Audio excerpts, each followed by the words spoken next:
ఆయేషా మీరా హత్య కేసుని CBI court కొట్టివేసింది. సరైనటువంటి ఆధారాలు లేవు ఈ కేసులో అనే ఉద్దేశంతో ఆ కేసుని సిబిఐ కోర్టు అయితే ఈరోజు కొట్టివేయడం జరిగింది. ఆ విషయం మీద తల్లిదండ్రులు అసంతృప్తి వ్యక్తం చేస్తున్నారు.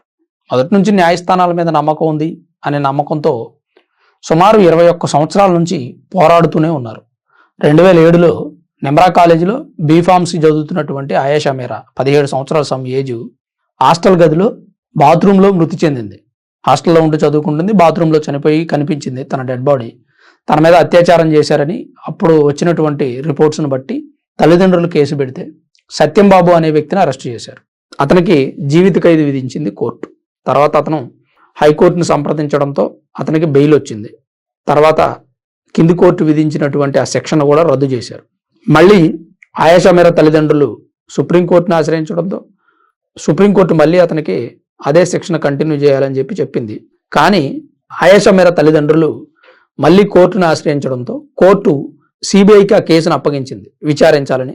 అప్పటి నుంచి సిబిఐ దర్యాప్తు జరుపుతూనే ఉంది. కానీ ఆ కేసులో ఎలాంటి ఆధారాలు లభించలేదు. ఒక రకంగా ఆధారాలు ధ్వంసం చేశారు, ఆ అత్యాచారం చేసిన వ్యక్తులు అనేటువంటి ఆరోపణలు కూడా ఉన్నాయి. ఆ తర్వాత సిబిఐ కూడా సుమారు 2018 అంటే 7-8 సంవత్సరాల నుంచి సిబిఐ ఈ కేసులో విచారణ జరుపుతూనే ఉంది. ఎలాంటి ఆధారాలు లభించలేదు. మరి ఆధారాలు లభించినప్పుడు న్యాయస్థానాలు ఎలా తీర్పునివ్వగలం? ఒక వ్యక్తిని దోషిగా చిత్రీకరించలేవు, దోషి అని శిక్షించలేవు. మేబీ అతను తప్పు చేసినా సరే ఆధారాలు లేనప్పుడు తప్పించుకుంటాడు. మన న్యాయ వ్యవస్థలు అలా ఉన్నాయి, మన రాజ్యాంగం అలా ఉంది.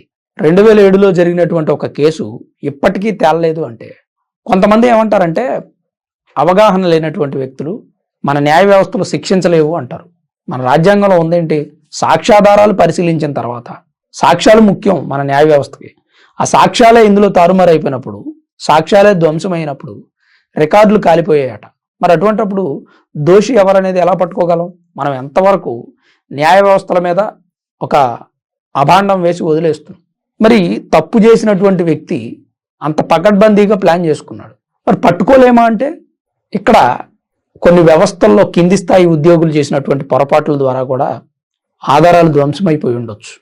ఎవరైతే విక్టిమ్ ఉన్నారో అతనికి సంబంధించినటువంటి ఆధారాలు, లేదంటే డెడ్ బాడీ మీద ఉన్నటువంటి ఆధారాలు, లేదా అప్పుడు వచ్చినటువంటి పోస్ట్ మార్టం రిపోర్టు, వీటన్నిటిని భద్రపరచగలిగినట్టయితే ఆ వ్యక్తి దొరుకుతాడు.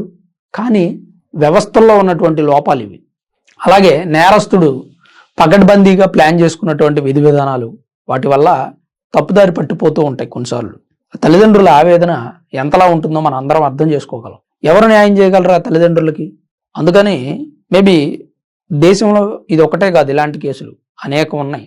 ప్రత్యూష కేసు ఇప్పటికీ తేలలేదు. ఆ సిద్ధార్థ రెడ్డికి శిక్ష కంటిన్యూ చేయాలని సుప్రీంకోర్టు తీర్పునిచ్చింది. పూర్తిగా న్యాయం చేయలేకపోయినా ఒక రకంగా రిలీఫ్ వాళ్ళ తల్లిదండ్రులకి. ప్రత్యూష కేసు కానీ, ఇప్పుడు ఈ ఆయేషా మీరా కేసు కానీ, ఇట్లాంటి కేసులన్నీ కూడా ఒక రకంగా మానవ కోణంలో ఆలోచిస్తే ఆ తల్లిదండ్రులకు న్యాయం జరగలేదు అనిపిస్తుంది. కానీ న్యాయస్థానాల ప్లేస్లో మనం ఉండి ఆలోచిస్తే సాక్ష్యాధారాలు లేకుండా ఎవరు మాత్రం ఏం చేయగలరు అని అనిపిస్తుంది. ఏది ఏమైనా ఇలాంటి ఒక దారుణాలకు పాల్పడేటువంటి దుర్మార్గులను శిక్షించడానికి కొత్త చట్టాలు, లేదా అప్పటికప్పుడే ప్రజా కోర్టులో తీర్పు, లేదంటే హత్య జరిగినటువంటి స్థలంలో ఆధారాలను సేకరించేటువంటి వ్యవస్థలు, వ్యక్తులు నిర్లక్ష్యంగా వ్యవహరిస్తే వాళ్ళకి కూడా ఇలాంటి శిక్షలు పడతాయి, లేదంటే వాళ్ళకి ప్రత్యేకమైన శిక్షలు ఉంటాయి. ఆ తప్పు జరిగినటువంటి స్థలంలో దొరికిన ఆధారాలని భద్రపరచలేనటువంటి వ్యవస్థను కూడా కోర్టులు కఠినంగా శిక్షించాలి. ఆ వ్యవస్థలు లేదా ఆ వ్యవస్థల్లో పనిచేస్తున్న వ్యక్తులు చేసినటువంటి తప్పుల వల్ల ఈరోజు నేరస్తుడు తప్పించుకుంటున్నాడు. అలాగే బాధితులు జీవితాంతం శోకం అనుభవిస్తూ ఉన్నారు, శోక సంద్రంలో మునిగిపోతూ ఉన్నారు. వాళ్ళకి సాయం చేయగలిగేటువంటి వ్యక్తులు ఎవరు? అందరూ నిస్సహాయులే. సహాయం చేసేది ఎవరు? మరి ఎవరు అంటే మొట్టమొదట ఘటనా స్థలంలోకి వెళ్ళి ఆధారాలను సేకరించినటువంటి వ్యక్తులు.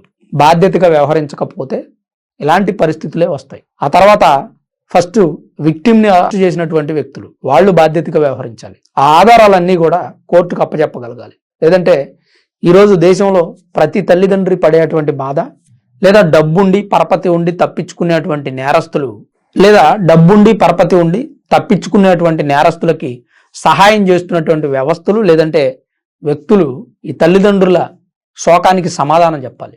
ఏదో ఒక రోజు కర్మఫలం ఖచ్చితంగా అనుభవిస్తారు. ఇప్పుడు కొంతమంది వ్యక్తులకు తెలుసు ఆ కేసులో ఇన్వాల్వ్ అయి ఉన్నటువంటి వ్యక్తులు ఎవరైతే ఉన్నారో ఆ అమ్మాయి చనిపోవడానికి కారణమైన వ్యక్తులకు చాలా మందికి తెలుసు తను ఎందుకు చంపారు, ఎలా చనిపోయింది. మేబీ తను తప్పు చేసి ఉండొచ్చు, ఒప్పు చేసి ఉండొచ్చు. హత్య చేయడం మాత్రం తప్పే కదా.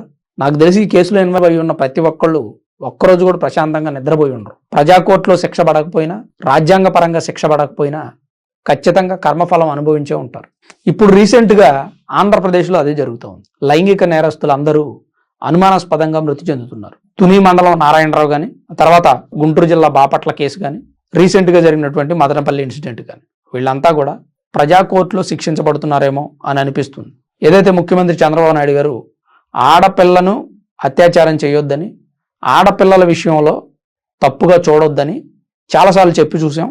వినలేదనుకోండి, అదే వాడికి ఆఖరి రోజు అని ఆ రోజు ఎలా అయితే చెప్పారో ప్రస్తుతం ఆంధ్రప్రదేశ్లో అదే జరుగుతుందని చాలామంది అభిప్రాయపడుతున్నారు. నిజంగా ఆడపిల్లని అత్యాచారం చేసి చంపడం, మృగాలు కూడా మేబీ అలా చేయవేం. మృగాలు కూడా చిన్నపిల్లల విషయంలో అలా ప్రవర్తించవు. ఎందుకంటే ఏజ్ అటెండ్ అయిన విషయం మృగాలు కూడా ఐడెంటిఫై చేయగలుగుతాయి. లేదా ఒక వయసు సర్టెన్ ఏజ్ వచ్చినప్పుడు జరగాల్సినటువంటి కార్యక్రమం గురించి జంతువులు కూడా చాలా తెలివిగా మానవతా హృదయంతో ఆలోచిస్తాయేమో అనిపిస్తుంది. కానీ మనుషులు జంతువుల్లో ప్రవర్తిస్తున్నారు. చంటి పిల్లల మీద అఘాయిత్యాలు ఏంటండి.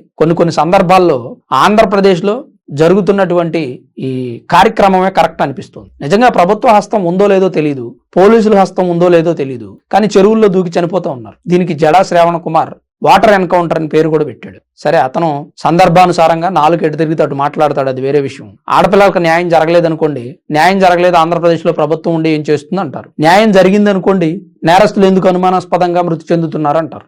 ఒకవేళ సజ్జనార్ గారు చేసినట్టు ఎన్కౌంటర్ చేశారనుకోండి, మరి పెద్ద స్థాయి వ్యక్తులు కూడా అత్యాచారం చేశారుగా, ఎందుకు వాళ్ళని చంపట్లేదు అంటారు. వాళ్ళకు కూడా పాపం పండాలండి.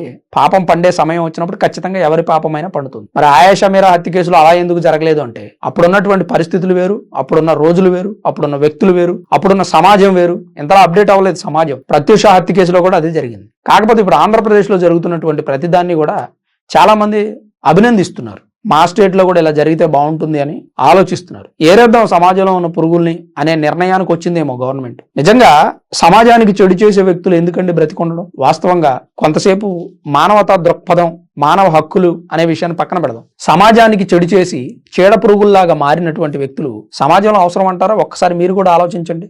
ఆలోచించి మీ అభిప్రాయాన్ని కామెంట్ రూపంలో తప్పకుండా తెలియజేయండి. అలానే ఆంధ్రప్రదేశ్లో జరుగుతున్నటువంటి లైంగిక నేరస్తుల మరణాలు కానీ, ప్రత్యూష హత్య కేసు, ఆయేషా మీరా హత్య కేసు విషయం మీద మీ విలువైనటువంటి అభిప్రాయాన్ని, మీరేమైనా సలహాలు సూచనలు ఇవ్వాలనుకుంటే ఖచ్చితంగా కామెంట్ రూపంలో తప్పకుండా తెలియజేయండి. మీరు ఇచ్చినటువంటి విలువైన సూచన ఏదైనా ఉంటే అది మాకు ఉపయోగపడుతుంది, ఇన్ఫర్మేషన్ లాగా అనుకుంటే నెక్స్ట్ వీడియోలో ఆ కామెంట్ని చదివి వినిపించే ప్రయత్నం చేస్తాను. తప్పకుండా చదువుతాను ఆ కామెంట్ కనుక విలువైంది అయితే. Thanks for watching this video. This is Ram signing off sunburn studios.